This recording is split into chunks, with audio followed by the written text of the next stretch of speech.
അങ്ങനെ നാണം കെടുത്തിയാൽ അതേ അവസ്ഥ നിന്നിലുണ്ടാകും, അല്ലെങ്കിൽ നിന്റെ കുടുംബത്തിലുണ്ടാകും, നിന്റെ മക്കളിലുണ്ടാകും. നിന്റെ മാനവും പോയി പോകും. അതുകൊണ്ട് കിട്ടിയതെല്ലാം ഷെയർ ചെയ്യാൻ നിൽക്കണ്ട. നിനക്ക് അത്തരത്തിലുള്ള കേസുകളുള്ള വിഷയം നിന്റെ വാട്സപ്പിലേക്ക് ആരെങ്കിലും എന്നയച്ചാൽ കൂലങ്കുശമായി നീ അത് അറിയണം.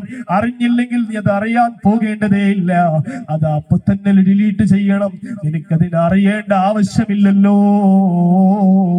ഞാൻ പറഞ്ഞു വരുന്നത് അത്തരത്തിലുള്ള ചെറുപ്പക്കാരെ നന്മയുടെ വഴിയിലേക്ക് കൊണ്ടുവരാനാണ് സംഘടന, അല്ലാതെ പരിഹസിക്കാനല്ല സംഘടന, കളിയാക്കാനല്ല സംഘടന.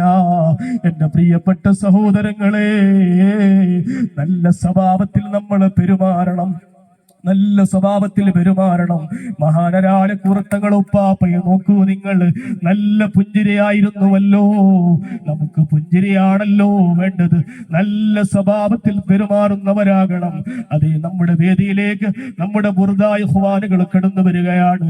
എല്ലാവരും അതും കൂടി കേട്ടിട്ടേ പോകാവൂ. അല്ലാഹു റബ്ബ് സുബ്ഹാനഹു വ തആല എല്ലാവർക്കും ബറക്കത്ത് ചെയ്യട്ടെ. നമ്മുടെ ബുർദായ ഇഖ്വാൻ എന്ന് പറയുന്നത് എന്റെ പ്രിയപ്പെട്ട സഹോദരങ്ങളെ, ഞങ്ങളെ പ്രിയപ്പെട്ട അൻസഹസനി ഉസ്താദ്, ഞങ്ങൾ എല്ലാവരും ഒരേ ഉസ്താദിന്റെ ശിഷ്യന്മാരാണ്. അതുപോലെ സംസീർ സാരി ഉസ്താദ് പ്രഗത്ഭരായ പാട്ടുകാരാണ്. അതേ, നാഷണൽ ലെവലിൽ SSFന്റെ നാഷണൽ ആ പരിപാടിയിൽ വെച്ചുകൊണ്ട് 1ാം സ്ഥാനം നേടിയ ആളുകളാണ്. കുറെ ദൂരത്തിൽ നിന്ന് കൊണ്ടുവരേണ്ട ആവശ്യമില്ല. പട്ടക്കാർ വലിയ മാതൃക കാട്ടിയിട്ടുണ്ട്. അതേ, നമ്മുടെ പരിസരത്തിലുള്ള ആളുകളെ വിളിച്ചിട്ട് ഈ പട്ടയുടെ SSF നല്ല മാതൃക കാണിച്ചിട്ടുണ്ട്.